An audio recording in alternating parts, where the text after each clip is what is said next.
Our weekly masterclass series invites leading scholars, practitioners, and policymakers from India and all across the globe to bridge the gap between classroom learning and development realities. These sessions create space for dialogue and critical reflection on what development means across different contexts. Today's speaker is Dr. Nikhil Menon, Associate Professor in the Department of History at the University of Notre Dame in the US. He did his PhD from Princeton, and his research focuses on 20th century India, examining histories of democracy, development, and diplomacy in independent India. His book, Planning Democracy, Modern India's Quest for Development, came out in the year 2022 and was published by Cambridge University Press.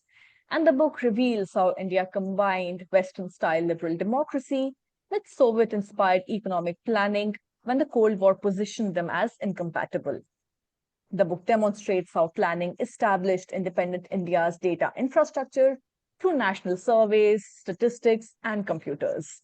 The book was awarded the Joseph W. Elder Prize by the American Institute of India Studies, and it was a finalist for the British Association for South Asian Studies Book Prize. We are really glad to have Dr. Menon today with us to discuss his book, which was a very interesting read. Dr. Menon, you'll have around 30-35 minutes to discuss the major arguments from the book. It will be followed by reflections and remarks from our discussant, Dr. Shamendra Roy, who's Assistant Professor at Ideas. So the virtual floor is all yours, Dr. Menon, and thank you once again. Thank you so much, Dr. Huda, for the kind introduction and the generous invitation, and thank you to Dr. Roy in advance for agreeing to be a discussant for this, and thank you all for making time at a very ill-opportune time, I'm sure, at 6 p.m. on a Saturday. I know as a student where I would have rather been, so I appreciate the effort that you've made to be on this call. Let me just sort of begin quickly by trying to share my screen, and let's see.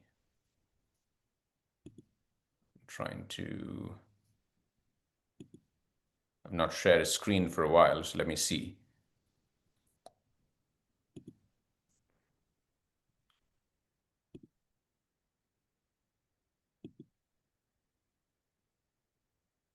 Apologies. Let's see. Why am I not able to share my screen?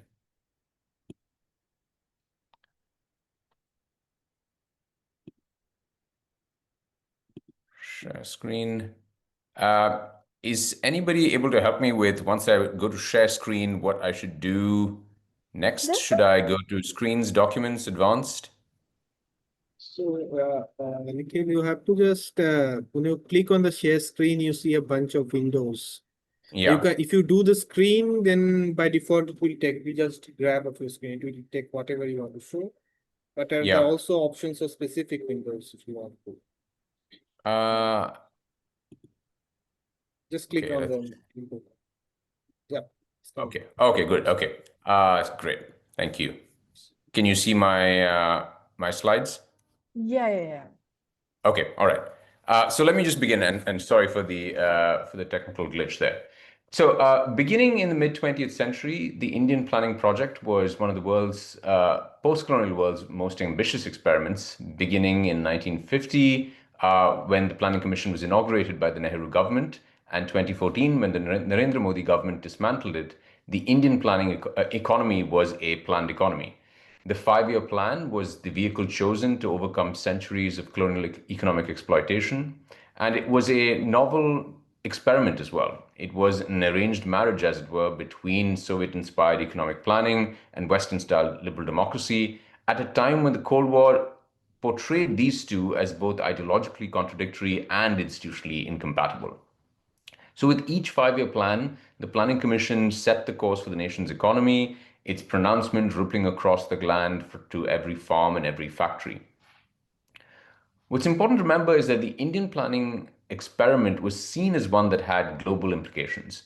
The influential director of the Ford Foundation in India, for example, Douglas Ensminger, noted in a confidential document that the world was anxiously watching India's experiences with planning through democratic means.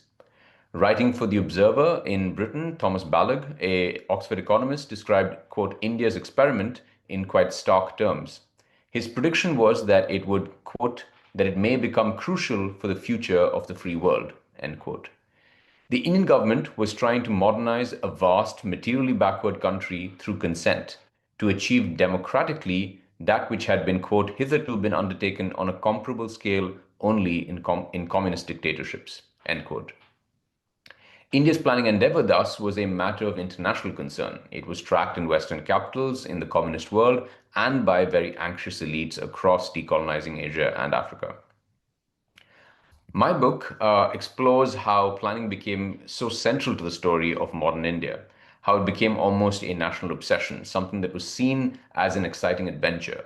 Today, after the neoliberal turn of the 1990s and the market reforms of the early 1990s, we might struggle to see how this might have once been an exciting adventure for the country. But at a certain point in the nation's history, planning was mainstream.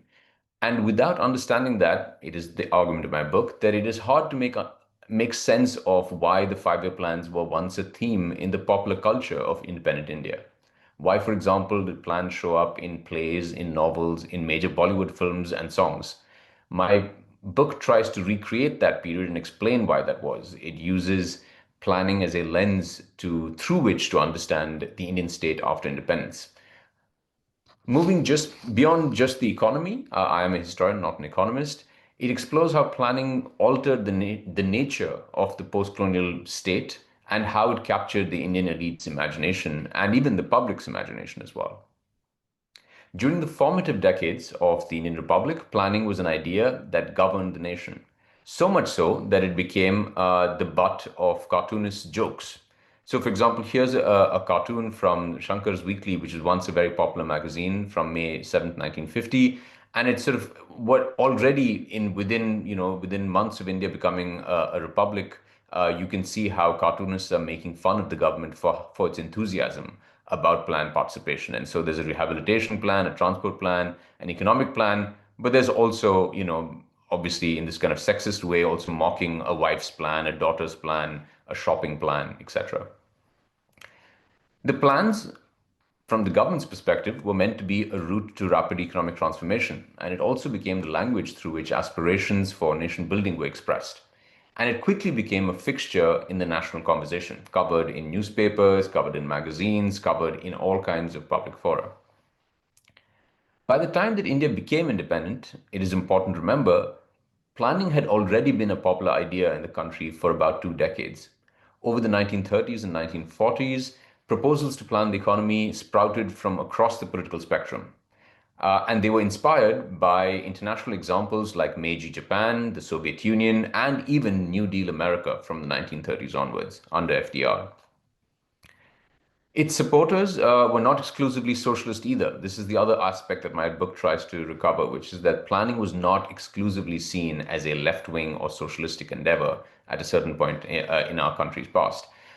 Its prominent supporters included engineers like Meghnad Saha, Mokshagundam Visvesvaraya, major anti-colonial leaders like Subhash Chandra Bose and Jawaharlal Nehru, of course, Rabindranath Tagore as well. But even India's leading capitalists, J.R.D. Tata, G.D. Birla, and Lala Shriram also supported planning in one form or the other.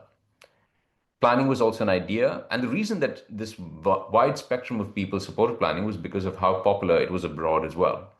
Between the atom bomb dropping on Hiroshima and the fall of the Berlin Wall, planning stalked the global policy landscape. Far from being an Indian oddity, it drew legitimacy from an international push during the Second World War, which spilled over into a transnational planning moment in the mid-20th century. Varying combinations of planning, protectionism, and state-led development came to be fused with anti-imperialism and the fight against perceived neocolonialism. And so, just to give you some examples, in the mid-20th century, there were planned economies in China, the Soviet Union, Japan, South Korea, Malaysia, Vietnam, France, Mexico, Argentina, Ghana, Sudan, and Tanzania, among many others. By 1965, 35 African nations had development plans. And one of the reasons for this was that ideas associated with state-led development had the backing of the emerging field of development economics. Planning at the time in the mid 20th century was not seen as an unorthodox economic choice for a developing economy. It was actually seen as the orthodox choice that was recommended by most development economists for developing economies in the period. So what my book tries to do is that it tries to step back from analyzing policies, high politics, and outcomes of plans, which I think is something that scholarship on planning has done a great deal of in the past few decades. It steps back from that to look at how planning shapes the Indian state and Indian democracy. It uses planning as a lens, as I've said before, to understand the Indian state and the nature of Indian democracy after independence. And the arguments it advances are these: that one is that we need to understand planning through this lens we need to understand the Indian state, I beg your pardon, through this lens of planning. That planning was a mode of state formation, a mode of nation building, and a method of legitimating the Indian state. And the way that I do this is I look at this through sort of two facets. One is technocracy and one is democracy. So the first half of the book looks at the technocratic and high modernist aspects of the post-colonial Indian state. It argues that that planning triggers basically the development of knowledge infrastructures that dramatically expand the state's footprint, particularly its ability to discern and understand the economy. These new knowledge infrastructures included an elaborate national statistical system and a pioneering computer program, both of which made the economy more legible to the state and has ever since then, till today, been quite central to the country's development ambitions. The legacy of this process endures in institutions that we use even till today in India, like the Central Statistical Office and the National Sample Survey. And the techniques they evolved contributed to even global practices of sample surveying, etc.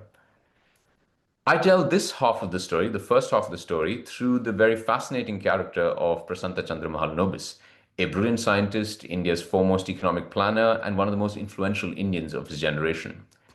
And through the meteoric rise of an institute that Mahalanobis founded, which went from being an academic institute to the country's most influential policymaker and policy think tank.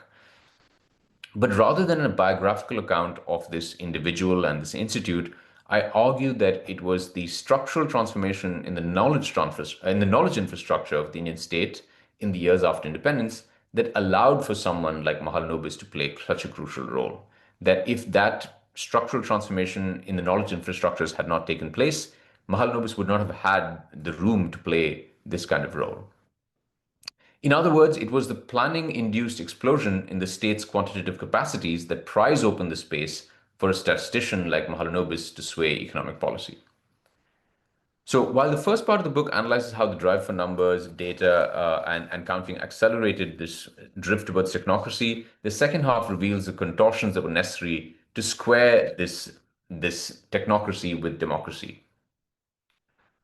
And so in the second half of the book, I look at how the government tried to make planning popular amongst its Indian citizens. Gripped by planning, India, and so in this part of the talk, I'll try to go into some detail on the first half of the book. In the first 5 years following decolonization, there was a spasm of official statistics. Spurred by a number-hungry nation state and moved by the impulse to plan, India quickly mounted a national statistical infrastructure. India had really fallen in love with numbers. National statistics, it was agreed, were an urgent prerequisite for national development. This faith in numbers was not limited to the subcontinent. India, like several other countries, was swept up in a global mid-century wave of what has been described by one scholar as quantitative positivism. At the very center of this transformation, in India at least, was P.C. Mahalanobis.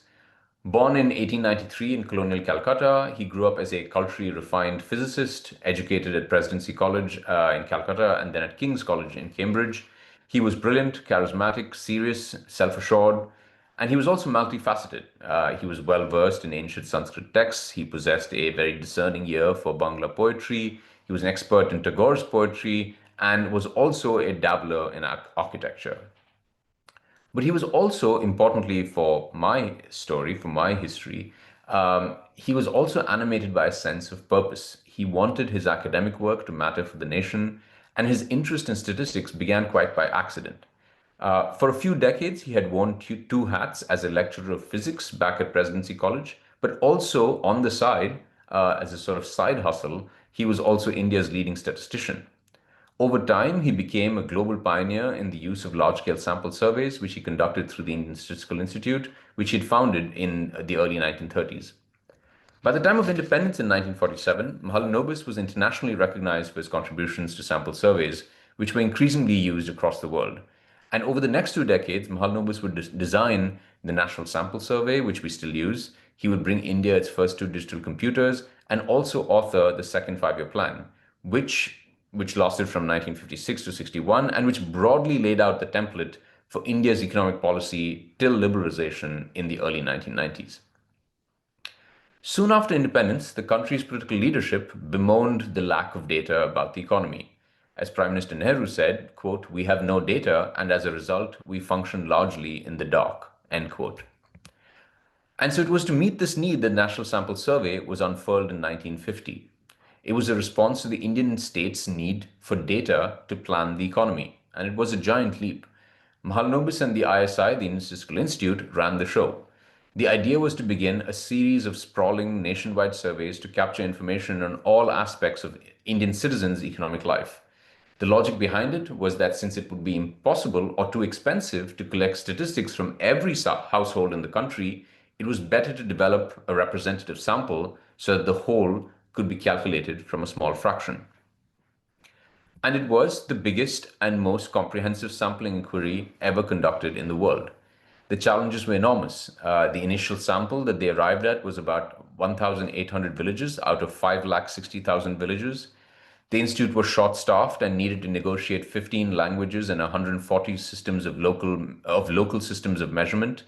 Mahalanobis would write in his diary about the forested areas in Orissa, where investigators had to be accompanied by armed guards through forests, about snow-clad Himalayan passes that they had to go through, about encountering Adivasis in Assam who did not speak any known language.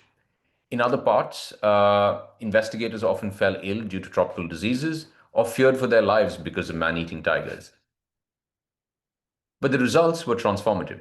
They provide an extraordinary level of detail about the daily life of Indians. And since then, the National Sample Survey has yielded fine-grained detail about economic life in India, helping assess poverty, employment, consumption, expenditure, just to name a few. Furthermore, it has made contributions at a global policy-making level as well. The methods pioneered by it are now used by the World Bank and the United Nations in their own household-level surveys conducted in more than 100 countries across the world. But this sudden fountain of data posed its own problems. How are you supposed to crunch all these numbers? Luckily for Mahalanobis and the ISI, a revolutionary new technology had just appeared on the horizon, one that promised a solution. These were, of course, computers. And they became an obsession for Mahalanobis, who spent a decade and a half bringing India its first two digital computers. The international pursuit of computers by the ISI and the Indian government was fueled by the belief that computers were essential to economic planning, and that centralized planning depended on the ability to calculate masses of data, such as that emerging from the National Sample Survey, and computers presented a revolutionary means to do so. From when Mahalanobis first laid his eyes on a computer, the Mark II at Harvard in 1947, Mahalanobis was smitten. He believed that computers would prove vital to addressing India's economic problems because digital computers could perform complex mathematical calculations at hundreds of times the speed of humans. And he immediately saw its use in tabulating the results from the National Sample Survey. In the book, I track Mahalanobis' travels through Harvard and Princeton on America's East Coast, where he first sees computers in action, interacting with people like von Neumann and Oppenheimer, to Europe and the Soviet Union, from where he's able to bring India her first digital computers. This computer is the computer that comes to Calcutta as a gift from the Soviet government, the Ural. These were some of the first computers, not just in India, but also, these were the first computers in India, but also some of the first in Asia. The reason these machines were so hard to procure was that they were extremely rare. very few of them were in existence, and their costs were astronomical. Um, One machine, and these machines became so much a subject of popular fascination that they even ended up in cartoons, in well-known cartoons of the time, such as you can see in this Roadrunner cartoon. There was even a computer in a Superman comic once. But the cost was, as I said, astronomical. One machine, the UNIVAC, an American computer, cost $1 million. That is $1 million in the 1950s, and another $200,000 for annual upkeep. So it either had to be bought by the government of India, which was very poor at the time, or more realistically, donated to India. So through this chapter on the computers, I recount stories of how India's hunt for its first computers was complicated by the Cold War, which divided the world into two camps, that of the capitalist democracies with the US and those of communist regimes allied with the Soviet Union.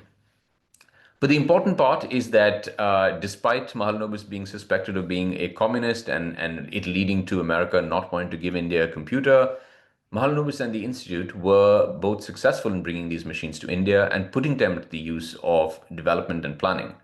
And this marks India out as an early adopter of the computer, very different from other countries that were adopting the computer in their economies. Because in India, while the computer was being used for development and planning, in most countries the first use for computers was military. In, for example, measuring in doing calculations for artillery tables, etc. But the other interesting part of the story is that it flips what we think about the history of computers in India. Rather than a story of computers coming to India on the back of Rajiv Gandhi and the market reforms, I offer an alternate history of the digital revolution in India, one that was birthed by a socialistic India rather than a capitalist one. The second half of the book flips the focus from elites in New Delhi and Calcutta to a diverse cast of characters across the country. It focuses on the government's slogan of democratic planning. The Congress Party had committed to democratic planning well before independence. In fact, I found reference to this phrase in Nehru's handwritten notes from as early as the summer of 1939. I explore in the book the lengths to which the state went to make the public plan conscious and highlight the failings and also the paradox of these efforts. Democratic planning was meant to be different from communist planning. It was meant to be based on informed consent and on persuasion. And India's democratic planning was an ideology that claimed to nurture plan-conscious citizens and produce a new kind of state that would walk this tightrope in the Cold War between capitalism and communism. And so it was meant to be a state in which, yes, there would be planning, which you associated with communist states, but it would be democratic planning and therefore liberal democratic, which you associated with the US-led alliance. It was, in some ways, the domestic policy equivalent of a non-aligned foreign policy. And in this democratic avatar, planning functioned as a kind of grand narrative for the nation, diagnosing the country's ills, charting the course to development, and inviting civic partnership. And it was a political vision in which the tension between technocratic decision making and representative democracy could, at least in theory, be harmonized. As you can see in this, again, this cartoon from the 1950s, in a government-sponsored magazine, I should add, by R.K. Lakshman, the famous cartoonist. It's a government magazine called Yojana, which literally means the plan. The plan in this cartoon is a obstinate donkey that won't budge in the direction of prosperity, and it is unmoved by pushing and pulling, and it's not even tempted by foreign aid. It only makes progress when people run with it on its backs. And so you can see that this is part of the government's propaganda through via cartoons in its own magazines of trying to convince its citizenry that they needed to make their own contributions to the plans, that the plans would not succeed just on their own, that Indian citizens bore an obligation to making sure that the plans were a success. Now, the Indian state spread the message of the five-year plans through an amazing range of ways, and my book tries to go into that, and it looks at some of the plays, the songs, the documentaries, and the movies, and even the sadhus that became involved in this effort. In the second half of the 20th century, the Films Division of India, which was a branch of the Indian government, was the largest producer of documentary films in the world. Its audience was massive, 80 million per week, according to the Films Division, And it is telling that of all the films made by the Films Division of India between 1949 and 1972, nearly 40% related to development and planning. No other category came remotely close to that percentage in terms of its preponderance in the output of the Films Division of India. One such film is this sort of animated film from the late 1960s called Shadow and Substance, which I found quite fascinating because the story is about an alien that visits a villager in India every 5 years, and the every 5 years is timed to match the 5 year plans. And as you can see, with each visit, the alien, though and so the plot of this short animation film is that the villager is constantly complaining about how there's no change that's coming to his life. He can't see any change. Governments come and go, nothing happens. But the alien, and we're supposed to view what is happening in India from the alien's perspective, and the alien actually shows the villager taking him on his space shuttle. That actually you can see that steel production is growing, that factories are being built, and you can even see the transformation in this villager's house, which in the end of the film you learn that the name of the house is now renamed Sukhnivas, and so sort of giving a sense of how happy this villager's life has been transformed now with all these examples of modern life, like electricity, a table fan, a sort of singer sewing machine. And so this film is meant to be this sort of short animation film, which might have played before your Bollywood movie or your sort of Tamil movie when you went to a cinema, was meant to convey to the people watching that actually a lot is happening with these 5 year plans, and a lot of progress is happening, even though you might think not much is happening. While democratic planning was a state-sponsored campaign, the popular culture of the era also gives us ample evidence of the ways in which plans seeped into the public consciousness. The 5 year plans found their way into commercial cinema and popular songs of the era. One such film that was suffused with this kind of planned consciousness was K.A. Abbas's Char Dil Char Rahein, released in 1959. It starred box office draws like Meena Kumari, Raj Kapoor, and Shami Kapoor. And at the end of the film, every major character is working on a symbolic road to a place named Nav Bharat, or New India. And as a character in the movie says, the road that they're building is no ordinary task. It is a part of their Panchvarsha Yojana. It is part of their 5 year plan. Again, symbolizing in the movie, K. Abbas was a Nehruvian himself. K. Abbas was a sort of, a major filmmaker, for those of you who don't know, delivered multiple hits over the 1950s and 60s, was also responsible for the launch of Amitabh Bachchan later on. The 1950s even had a Bollywood song that featured the 5 year plans in its chorus. Sung by the iconic duo of Mohammad Rafi and Lata Mangeshkar, its politics are laid out in the chorus. कह दो ये गांव के जाट को और शहर के gentleman को कामयाब हम करके रहेंगे 5 साल के plan को. Right? So tell this to the jats, the village, and the gentlemen of the city. We will ensure the success of the 5 year plan. Now, in the limited time I have left, I want to quickly give you a taste of a quite remarkable episode of planned publicity and the extent to which this so-called democratic planning went. It shows the sheer variety of ways in which the government of India sought to propagate the plans, but also, I think importantly, given the political moment that we're living through in India, it offers an insight into the ways in which religion, specifically Hinduism, has been weaved into the political and even economic discourse of the country from the 1950s. On 19th February 1956, Delhi's Birla Mandir hosted an unusual meeting. It was between government ministers, parliamentarians, and approximately 50 sadhus who wished to contribute to the country's plans. The idea was for these sadhus to propagate the 5 year plans. And it isn't very clear whether the proposal for a Bharat Sadhu Samaj germinated in the government or amongst the sadhus. But the seriousness with which the Bharat Sadhu Samaj was taken is apparent from the enthusiastic backing it received from religiously minded national figures like the President, Rajendra Prasad, and the Minister for Planning, Gulzarilal Nanda. Gulzarilal Nanda, of course, would also become India's two-time interim Prime Minister, both after the death of Nehru and that of Indira Gandhi. Apart from playing a crucial role in its establishment, Nanda also subsequently served as the chairman for the Sadhu Samaj's Central Advisory Committee. So close was Nanda to this venture and his public image so thoroughly austere and religious that a cartoon in Shankar's Weekly even depicted him as a sadhu. You can see him, he's the one sort of holding the menu, he's the one sort of on the extreme right. That is Gulzar Lal Nanda, depicted as a sadhu. After the meeting at Birla Mandir, 50 sadhus representing the newly formed Bharat Sadhu Samaj paid a visit to Rashtrapati Bhavan, where the president, who is usually the person conferring distinctions on Indian citizens, this time the roles were reversed.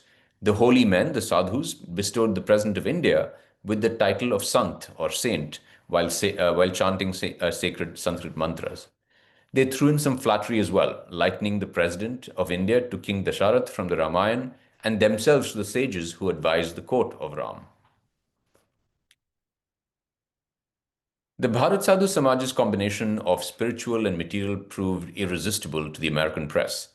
The India correspondent and future editor of the New York Times, A.M. Rosenthal, reported a piece titled India's Holy Men Get Worldly Job. Wandering sadhus asked to say a good word for the goals of the second five-year plan, which is a good summary of what the Bharat Sadhu Samaj was about. The idea, he said, was to have, quote, the country's hundreds of thousands of sadhus, holy men who wander and preach all over India to put in a good word wherever they go for the goals of the second five-year plan, of the five-year plan. Another American newspaper reported that India's planning minister was trying to, quote, shake this country's 500,000 Hindu holy men out of their spiritual world and into the material world of the five-year development plans. The link between these ascetics and the ruling party was so evident that the Hindu Mahasabha dismissively referred to these sadhus as, in the Bharat Sadhu Samaj, as Congress sadhus. The allegations of Congress sadhus notwithstanding, the relationship between the Congress party and the Indian government towards these ascetics was complicated. While the country's religiously minded president and minister for planning, Rajendra Prasad and Gulzar Lal Nanda, while they were both wholehearted believers in the sadhu's potential, other wings of the government were much more critical. The Prime Minister, for example, Nehru, had a very dim view of them, and his relationship with them was testy. Nehru had previously described some sadhus as lazy rascals, quote, that's a quote, and publicly scolded them as a group for including many fakes, charlatans, spongers, and parasites, who, he said, some of them just took on saffron robes and begging bowls as a costume to avoid working. By the summer of 1959, Nehru had been convinced by Nanda to personally address a convention of the Bharat Sadhu Samaj. And Nehru went to the convention and began explaining why he had been hesitant to speak to the Sadhu Samaj. To begin with, he said, as a member of the government, he didn't know if it was appropriate to associate himself with a religious body. Furthermore, he said, quote, while there are some great men amongst our sadhus, there were others who it would be, quote, difficult to even call human beings. Despite these very churlish remarks, the Prime Minister received a standing ovation, and the Samaj's president assured Nehru that his members would cover every village in, quote, carrying the gospel of socio-economic and moral reform. Not everyone, however, could pretend that this partnership of ascetics and the plans was business as usual, and it provoked much merriment amongst the country's cartoonists. As you can see here on this cartoon on the left, you have Gulzar Lal Nanda getting advice from a sadhu on complicated matters like deficit financing, foreign aid, or even on how to manage one's diet. And on the bottom right, of course, you can see that the sadhu has turned into a cannibal. That's what's written on the newspaper. And of course, on the right, you see another example of a sort of sarkari babu, a government minister or a bureaucrat, having spent long periods of time with this sadhu, imagining that this sadhu was a member of the Bharat Sadhu Samaj, instead realizing that this was just a beggar who'd wandered into his office and who he had given several cups of chai to. Cartoonists apart, other citizens were also taken aback by Nehru warming to this Bharat Sadhu Samaj, suggesting a capitulation on the principle of state secularism. An editorial in the Times of India bristled at the, quote, confused thinking that was behind inviting sadhus to participate in scientific nation building. And some concerned citizens wrote to their newspapers to express their displeasure at the, quote, surprising spectacle of the Prime Minister hobnobbing with sadhus. And as you can see in this cartoon, They're asking, Nehru has associated himself with the Sadhu Samaj, but for whose salvation? The experiment with the Bharat Sadhu Samaj would later blow up in the Congress government's face. In 1966, these many sadhus demanding a ban on cow slaughter, attacked parliament and vandalized central Delhi, leading to clashes with the police, leaving several dead and dozens wounded. The sadhus participating in this violence included several from the Bharat Sadhu Samaj. The Home Minister at the time, Gulzarlal Nanda, was forced to resign by the Prime Minister Indira Gandhi because of how closely Nanda was associated with sadhus and the Bharat Sadhu Samaj. So it had actually caused a sitting minister, a sitting Home Minister, to resign. Furthermore, one of the founders of the Bharat Sadhu Samaj, Tukroji Maharaj, would go on to become a founding vice president of the Vishwa Hindu Parishad. By the late 1980s, the Bharat Sadhu Samaj's meetings started to merge with those of the Vishwa Hindu Parishad. And the message of the Bharat Sadhu Samaj had transformed from promoting the 5-year plans, which was a Congress goal, to demanding that the Babri Masjid be brought down and replaced with a temple to Ram in Ayodhya, which was very much a goal by the 1980s of the Vishwa Hindu Parishad and that of the emergent BJP. The history that my book explores continues to echo in much more recent times. And here are some news stories just from the past 10 years. So on the campaign trail in the 2019 elections, Rahul Gandhi talked about scrapping the Niti Aayog and reviving the Planning Commission. In the same general elections, Mamata Banerjee campaigned in the Bengal elections, saying that she would like to institute a planning commission for West Bengal with Amartya Sen and Abhijit Banerjee on it. And of course, a running theme of the last sort of 3/4 of the decade has been that the data infrastructure that was built in the 1950s seems to be either under attack or subjected to willful neglect based on your point of view. And so we've had many columns that have been titled making a reference to the ISI, to the Statistical Institute, and to that of Mahalanobis. In conclusion, as I've tried to convince you in this talk, planning was quite central to the story of modern India, and in the decades after independence, it became one of the country's meta-narratives. It was present in economics, of course, in politics, but also in popular culture. Even religion, which might seem so far removed from planning, came to be associated with it. I hope that this has given you some sense of the book and the kinds of themes that it explores, and perhaps even encourages you to maybe look at the book. Thank you so much, and I look forward to your comments and questions. Uh, Thank you so much, Dr. Menon, for this very insightful and interesting presentation. Especially the archival images made it even more interesting and striking. And also for so swiftly and effectively walking us through the entire book in this rather short period. Thank you. So now I invite Dr. Shamindra Roy to share his remarks, reflections, or any contentions he had. Over to you, Dr. Shamindra. Thank you, Prachi. Yeah. Thanks, Nikhil. I mean, this is just to tell you that this is a book I actually ask students in our class to study. We had a small section, like I teach a method of, I'm not an historian, I'm a geographer actually, but I had a keen interest in working with data, and I teach a course on introduction to quantitative analysis here, and one of the introductory sessions I teach on data and public policy, on which there is a small subsection where I deal with India's journey of this data in terms of public policy and data-driven analysis. I mean, I think the book rightly fits if someone actually, in relation to when we are running a program like this, you think largely that what data can mean as a central part of the question of development dialogues, not only in terms of making stories or making narratives, but also to shape the wider idea of the questions of political economy, governance, and democracy. I really like the way the book has been organized. That you have started with Molanbis's experiment, and especially like independent India's experiment. And we feel like we are actually getting a lot of this. Your book is one, and Arnit Shani's book on electoral election commission is one. I think a really good book on RBI needs to be written. We're getting this really. My bottom line is we're really getting these really interesting books on how scientific nation building has been attempted under different circumstances in the independent India. And even though, as a user of NSS etc., we know that the amount of feat it has been done, but also the amount of information architecture over the top and below it was there.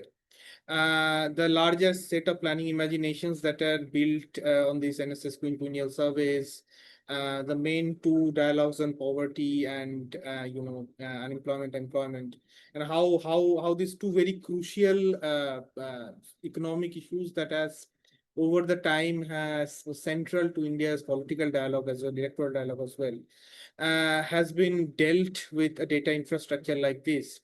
And the repercussions we see, like 2017-18 NSS, we all know how the data has been, not published because it's shown massive unemployment post demonetization.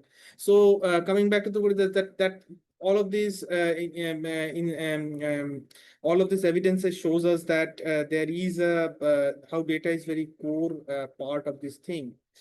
But coming to the second part, that how have you and beautifully have you put together the point on planning as a mode of democracy. Now, if I take that thing forward now when you don't have planning, it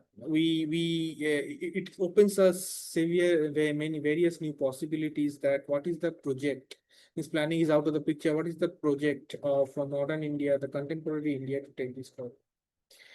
While talking about this, Arunava Ghosh also wrote on his book on Chinese statecraft and how that we are also doing a lot of international talking that time, right? There are a lot of South-South exchanges, Chinese statistician visiting India to learn about samples, but though they're rejecting it on the face, but coming to India and learning on how large-scale sample surveys are done. And basically three things that ISI pioneered that day: optimization of sample survey, the costing of a sample survey, and how to do a sample survey in this case as big country like India.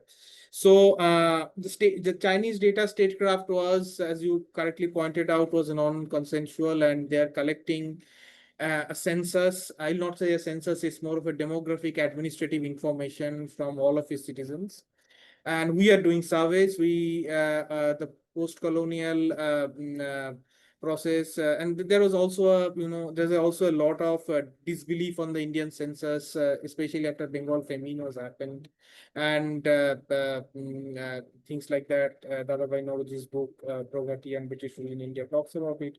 And our attempt to do works with data starts from that, and we really looked at the cost-effective way of going vertical into the data, getting more detailed. We found out that a census was not possible at that time to capture very high frequency thing. And this very idea comes from, the question about the broader question was rights and entitlements. What I find at that time, and the whole idea of planning, I think if you build a road, or if you make food distribution, effective food distribution system, if you do backward region grant planning or grant, if you do heavy industrialization, all that needed some sort of a prospective idea to data, and from there around that this is all built. Now, coming back, when we dislodged planning and we looked at more of a short-term view of welfare now, when I think we are collecting more administrative data than we do. NSS is still there. It is also some part of it is also become hyper, not so that it's been dismantled. Recent last 3-4 years, I think MOSPI has done several good initiatives of working with NSS, but the broader term is the dependence on these data sets to talk about countries' welfare scenario has been lessened. I think that's the larger change we have seen, rather than dismantling of data system, etc., which was we talked about, where we see that when we collect demographic information, when we look at administrative data on the states, We try to temper that. We are more looking at a real-time solution of our welfare problems. A classic example, when COVID happened, we had to send money into everyone's account, and we needed a ready-made database prepared for that, bank accounts, Aadhaar, and after the Aadhaar-based system came into practice, it has all become this. And it came with a lot of this thing, related issues on privacy and how to handle, and the question about, again, democracy and of that day, of that particular sort of data. Is it democratic to collect? We nowadays talk about caste census, but every state government has a prolific socioeconomic income because they send money to people's. I think the crucial disjuncture here is that we're collecting a lot of data now, but data has been collected without talking to people and without a real world-term view of what we're going to do. As a result of that, the collection of that data remains unnoticed now. We are not really aware of how much data we are actually collecting and what can be the true use of it. As a result of that, you see political dialogues around data that we see in these days are kind of based upon that not knowing the potential of the data we are sitting on. So that is something I think very interesting to study, which actually follows the very engaging discussion that you have put up in your book. In terms of also, thinking about how modern Indian state are actually also looking in terms of this individualization of data vis-a-vis the common data as a common good story. How to make synchronization of that is an interesting question that we should look into. But it also leads us to the whole question of institution building, because India's data experiment after independence was not only a data experiment. It has happened within a very specified targeted ambit of ISI and an institution building, which you nicely put in your book. I don't see a data related institution building happening at this point of time. And when we have a lot more technology and that, so we did not have anything that time, but we have been able to build it because we had a different idea of welfare now. But now all the data sets come through computer assisted programming. They're prepared within a few days of their collection. You have high frequency monthly data, but what sort of institution building is there in contemporary India around this is a question. The Planning Commission versus Niti Aayog is another interesting food for thought. If someone looks at Niti Aayog's way of looking at data, I used to visit Planning Commission website, like other than also like the larger way of work around it. What Planning Commission used to do was, they used to do these spatial studies, and also like if you see Census of India as well, not only related in sample surveys. I think till 2001 or 91 Census of India was fairly anthropological and ethnographic in their approach as well, besides because they have to do these temple studies, they have to do these village surveys. All of that discontinued when we started after 2001 and 11 this time. And again, coming back to these ideas of Niti Aayog, that the approach of Niti Aayog these days is a more of a union central control body, right? So the question being here is how the centralization of data system. I mean, centralization was, but NSS was also been operated in a much decentralized. There is a state sample, then there is a central sample. Each state government was also collecting data at the same time. So how centralization of data under planning commission under the current regime, and how to deal with that in terms of data governance is a question. And what it opened up is the handling of data in the hand of consultants, like Niti Aayog in these days, practically a consulting firm. Which was very different than Planning Commission's imagination as a think tank. As you go there, you would see Big Four consulting this, and surprisingly, every state government is picking up that model. You have PMUs set up by consulting firms in every state government. So data has, at the same way, has becoming a very interesting private good at the same time.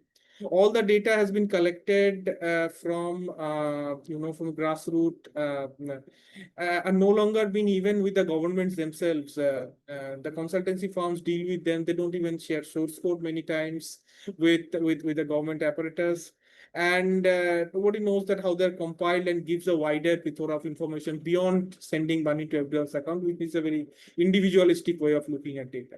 So what are the common and large scale use of data? Also, what I mean to say is lies within this whole information and mechanization pipeline the data has been bought, and I see that there's a lot of change in that process as well.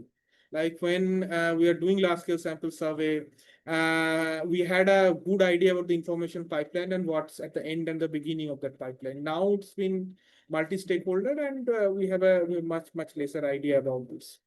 So that's a large change through this. I mean, your book very nicely tells us, takes us back to that period and help us to, I think, restructure these thoughts. I am to see that how India's data and informational architecture is constantly changing. I think that's a big contribution that I should talk about. And because without that frame, the democratization of data that you have and democratization of planning that you have put forth, we can't really shape up this larger question on informational architecture and the transition on the data that modern India is going through.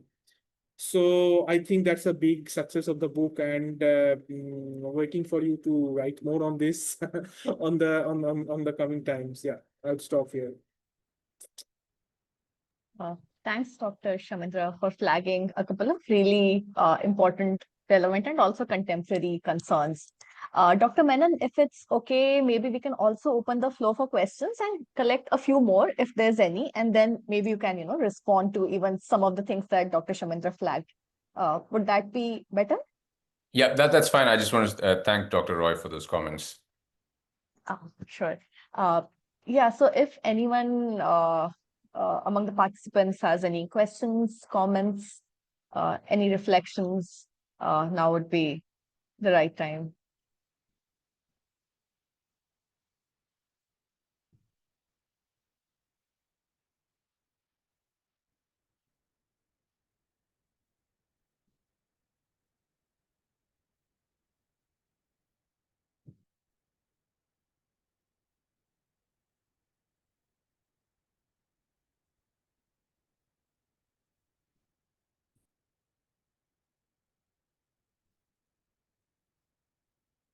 Anything?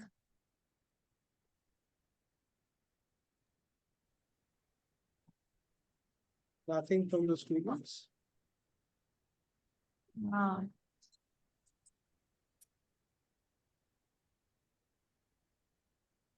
Someone has unmuted themselves. Would you like to go ahead?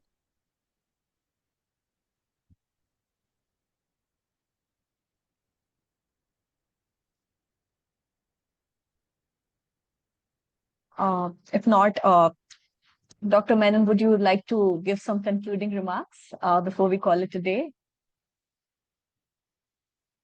You've muted yourself. Sorry, let me just, I guess, respond very briefly to Dr. Roy's comments, and then yeah, and I can sort of conclude after that. Dr. I think that you are right to say that there is a fundamental difference in the way in which data is assessed today. And you are better placed than I am to know the sort of technical ins and outs of how exactly the data collection has changed. But as a historian, sort of looking at more broader changes, the sense that I get is that with the abolition of the Planning Commission, for all the ills that it might have had as well, what has been lost is a sense of long-termism, a sense that there is a body that is dedicated to development goals in a that is not tied to government goals, and some might argue, but that isn't that what the Niti Aayog does as well? And I think that, as you have seen in your own in your personal experience, I don't think that's the case. I think the Niti Aayog is more, again, this is not to pass a value judgment on it. I'm not qualified to pass a value judgment, but I think the difference is the Niti Aayog is more like a consulting firm that operates not with a view to, one is that it's a consulting firm, and the second is that in combination with the fact that the planning commission was most effective, let's not say successful, the planning commission was most effective And critics would say effective in the bad way, supporters would say effective in a good way. But the Planning Commission was most effective in the 1950s. And what was the reason for that? The reason was that it was accorded a sense of importance by the Prime Minister.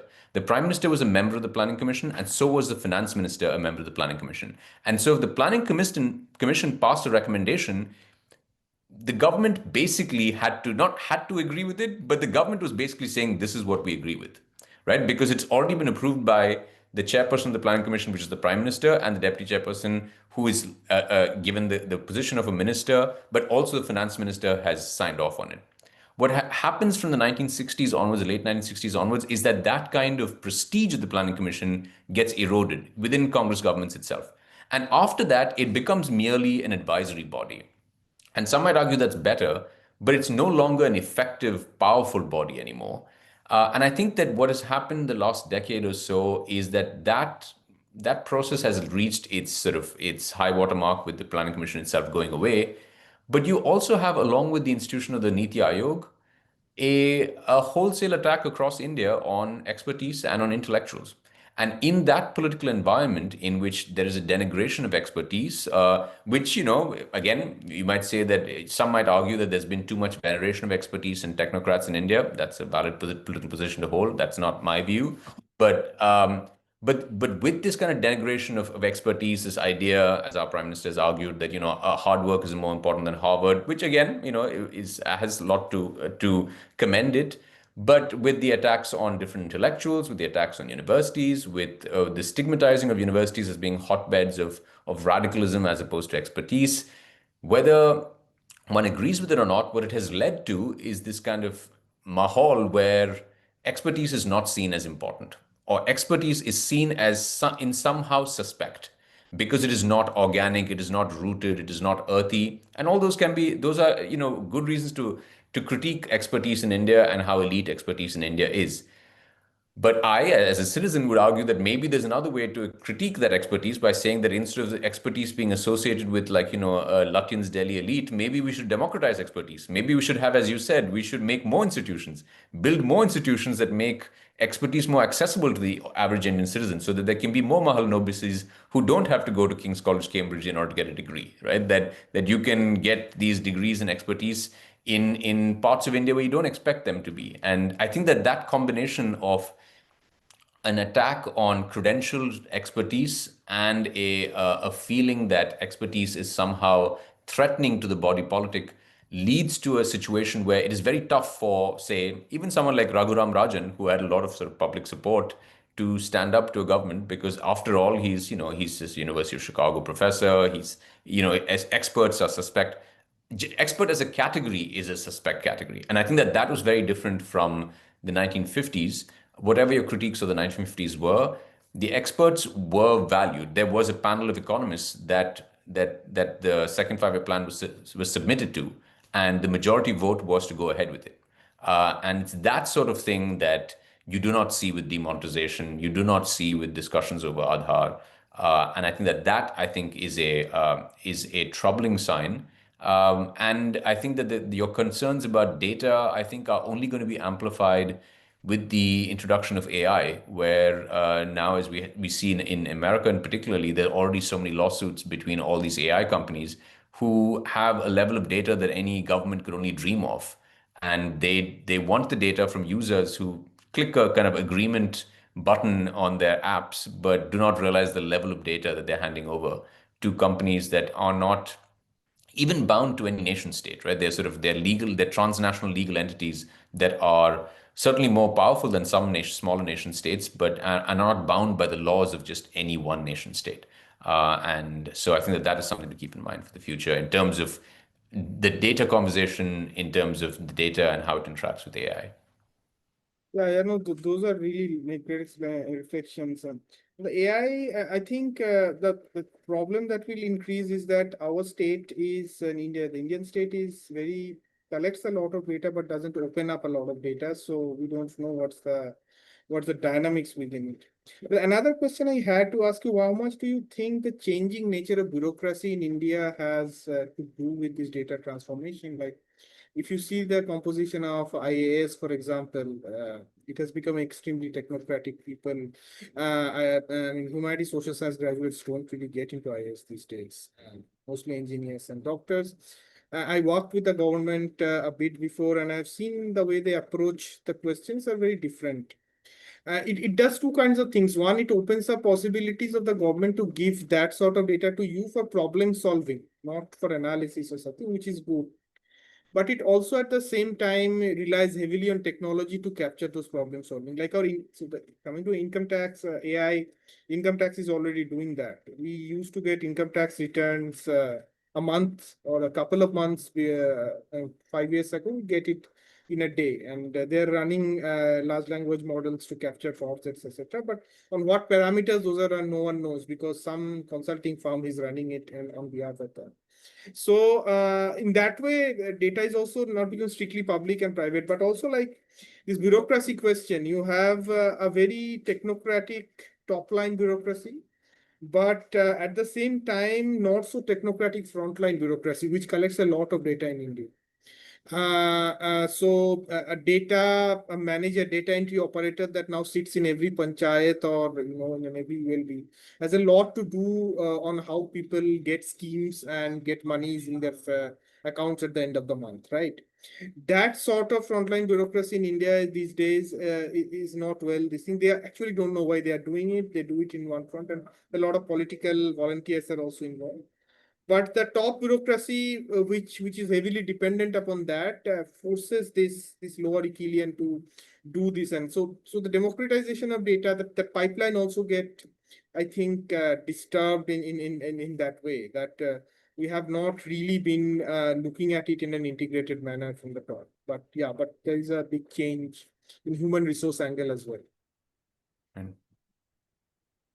that's very interesting to note, and I think that you're right to say that there is a value to transparency in data, regardless of the politics of the government. I mean, I think that one thing the point I try to make in the book is that there is no reason why you cannot have a right wing or a left wing government both arguing for a sturdy, robust data collection and transparent data collection mechanism. Like, I don't think that is should necessarily be a necessarily political thing. It is something that I think India should be proud of, its legacy with data. And I think it can help both left wing or right wing governments with its objectives.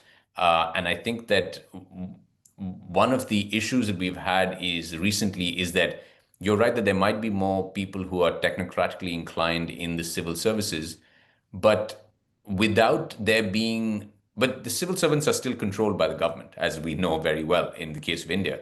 And so you want that data to be opened up to people who are not connected to government for them to be able to assess as well, right? That's why the National Sample Survey, the fact that we had basically reports coming twice a year from the National Sample Survey, right from 1950 till, a decade ago. Whereas now you don't know, is it going to come out? If it reveals something that is not good for a government, will it come out? And that's not just to do with this government. Once this precedent has been set, other governments that are elected into power will also want to do this, right? Why will any government want to reveal, for example, that they have terrible unemployment figures or really bad consumption data? And so I think that it's this sort of knock-on effect of eroding this institution that I worry might sort of lead us down a very slippery slope. Thank you, Nikhil. Thank you, Dr. Menon and Dr. Roy, for this very interesting session and for a very insightful conversation as well. Again, thank you for your time, Dr. Menon, and for very graciously accepting our invitation for this session. It was really wonderful. Thank you. No, thank you so much for the kind invitation and for reading my book and for being interested in my work. It was a pleasure. Yes, thank you.